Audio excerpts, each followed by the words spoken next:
नमस्कार दोस्तों, मैं अंकुर उपाध्याय स्वागत करता हूं आप सभी का आपके अपने YouTube channel share market analysis में।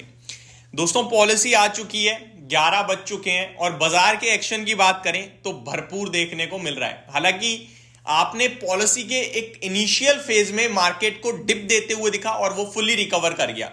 हमारी एक्सपेक्टेशंस भी कुछ इसी प्रकार की थी, लेकिन जितनी वॉलेटिलिटी की मेरी उम्मीद है उतनी अभी हुई नहीं है। देखो, दो चीज कहना चाहूंगा अपने चैनल के माध्यम से अपने व्यूअर्स के साथ। पहला, कॉल ऑप्शन और पुट ऑप्शन में बिल्कुल काम करने की कोशिश मत करना। इसलिए नहीं क्योंकि आप प्रिडिक्ट नहीं कर पाओगे मार्केट, इसलिए क्योंकि पैसा नहीं बनेगा। आप अगर तेजी प्रिडिक्ट कर रहे हो और तेजी हो भी जाए तो भी पैसा नहीं बना पाओगे, और अगर आप मंदी प्रिडिक्ट कर रहे हो, मंदी हो जाए तो भी पैसा नहीं बनेगा। अब ये मैं क्यों कह रहा हूं उसको मैं आपको एग्जांपल के रूप में समझाने की कोशिश करता हूं। आप प्रीमियम्स देखो, कॉल ऑप्शन भी नीचे आ रहा है, पुट ऑप्शन भी नीचे आ रहा है। 24,700 पे निफ्टी ट्रेड कर रहा है, 24,730 पे, और 24,700 की कॉल 200 पे ट्रेड कर रही है। ठीक है, तो 200 पॉइंट प्रीमियम चलो बनता भी है, इतना ये ज्यादा नहीं है, लेकिन फिर भी आप देखो कि निफ्टी 20 पॉइंट ऊपर है, आपकी कॉल ऑप्शन लाल निशान में है। मैं कह रहा हूं कि बड़ा मुश्किल होगा पैसा बनाना, क्योंकि प्रीमियम बहुत हाई लग रहे हैं मुझे। और पुट ऑप्शन की बात करूं तो यहां तो कुछ ज्यादा ही हाई प्रीमियम है, तो ऑप्शंस तो ये बता रहा है कि नीचे की संभावना ज्यादा बन रही है। 24,500 की पुट पे 103 की वैल्यू ट्रेड कर रही है। 24,500 की स्ट्राइक प्राइस की पुट 103 पे ट्रेड कर रही है, जो कि 40 पॉइंट नीचे है, जिसमें निफ्टी 30 पॉइंट ऊपर है। तो आप ये देखो कि निफ्टी 30 पॉइंट बढ़ने से पुट 40 पॉइंट गिर गई और कॉल ऑप्शन बढ़ रही है केवल 4 पॉइंट। तो मजा नहीं है भाई साहब, प्रीमियम टूटेगा। इससे अच्छा आप इग्नोर अवॉइड करो तो ज्यादा बेटर है। लेवल्स कौन से नजर में रखने वो बता देता हूं निफ्टी पे, फिर पॉलिसी पे आऊंगा। लेवल्स की बात करें तो 24,740 पे हम ट्रेड कर रहे हैं, डे हाई पे है इस समय, हम ये मान सकते हो आप। तो मेरे को लगता है बाजार इस पॉलिसी को पॉजिटिव ले रहा है। ऊपर में एक्चुअल ब्रेकआउट तो 24,800 के ऊपर अगर आज हम बंद हो जाए तो सुभान अल्लाह। कल आपके लिए कल मींस नेक्स्ट वीक मंडे से आपके लिए हो सकता है 25,000 25,250 देखने को मिल जाए।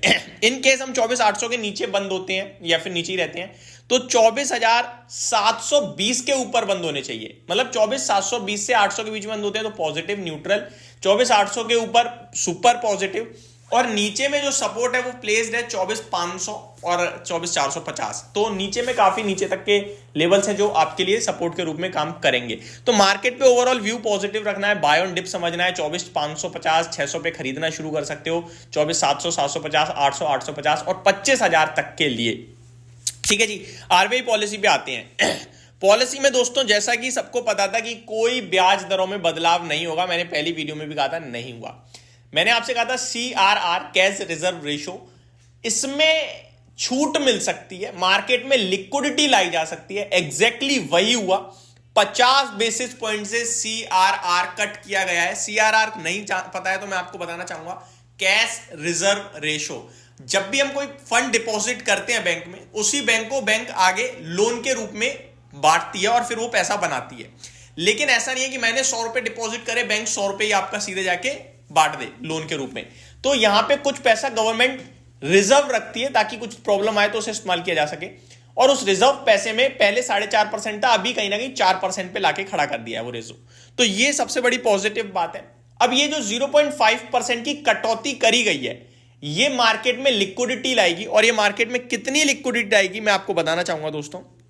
लग भले ही ये 0.5 बेसिस पॉइंट रहा है, सॉरी 50 बेसिस पॉइंट 0.5% लग रहा है, लेकिन ये 1,16,000 करोड़ की 1,16,000 करोड़ की लिक्विडिटी मार्केट में लेके आएगी। तो बड़े लेवल पे बाजार में फंड आते हुए दिखेंगे, और ये इसलिए अनुमान था क्योंकि जीडीपी आपकी स्लो हो रही है, तो ग्रोथ लाने के लिए कहीं ना कहीं बाजार में पैसा चाहिए, और पैसा आप रेट कट करके ला रहे हो नहीं ला रहे हो, लेकिन कहीं ना कहीं CRR में कटौती करके लेके आ गए हो। तो ये एक सबसे बड़ा इंपॉर्टेंट ट्रिगर था। ये उम्मीद से ज्यादा था दोस्तों। मार्केट ये एक्सपेक्ट कर रहा था 0.25 यानी 0.25 यानी कि 25 बेसिस पॉइंट का आपका CRR कट होगा, लेकिन ये 50 बेसिस पॉइंट का हो गया, तो डबल एक्सपेक्टेशंस थे। ये पॉजिटिव लग रहा है मार्केट को, आई थिंक। अब आ जाते हैं थोड़ा पॉलिसी की मेन हेडलाइन पे। जो आपकी ब्याज दर है उसमें से 6 में से 4 सदस्यों ने कहा कि बरकरार रखनी चाहिए, कोई बदलाव नहीं करना चाहिए। दैट मीन्स आप ये कह सकते हो कि अभी भी पॉलिसी स्टांस ऐसा लग रहा है कि कोई रेट कट करने की जल्दबाजी है नहीं। अक्टूबर में CPI हमारी रेंज से बाहर हुई है, ये शक्तिकांता दास जी अपनी की RBI गवर्नर कहते हुए दिखे हैं। और Q4 में नरमी की उम्मीद है, यानी Q3 आपके लिए जो चल रहा है इसमें भी थोड़ी इन्फ्लेशन ऊपर ही रह सकती है। GDP का अनुमान Q3 के लिए लगभग 7.4% से घटाकर 6.8% कर दिया है, काफी ज्यादा डाउन करा गया है। और पूरे फाइनेंशियल ईयर 25 के लिए 6.6% का अनुमान लगाया गया है अब, और ये पहले 7.2% का था। जब 7.2% का बजट के दौरान आई थिंक दिया गया था, तो काफी सारे जो रेटिंग कंपनियां वो 6.8, 7, 6.6% की दे रही थी। अभी फाइनली 6.6% पे आरबीआई गवर्नर शक्तिकांता दास जी का भी आता हुआ दिख रहा है आंकड़ा। सीपीआई अनुमान जो है वो बढ़ा दिया गया है, जैसा कि अनुमान से ज्यादा महंगाई आई रही है। तो क्वार्टर 3 के लिए 4.8% से 5.7% का सीपीआई अनुमान किया गया है।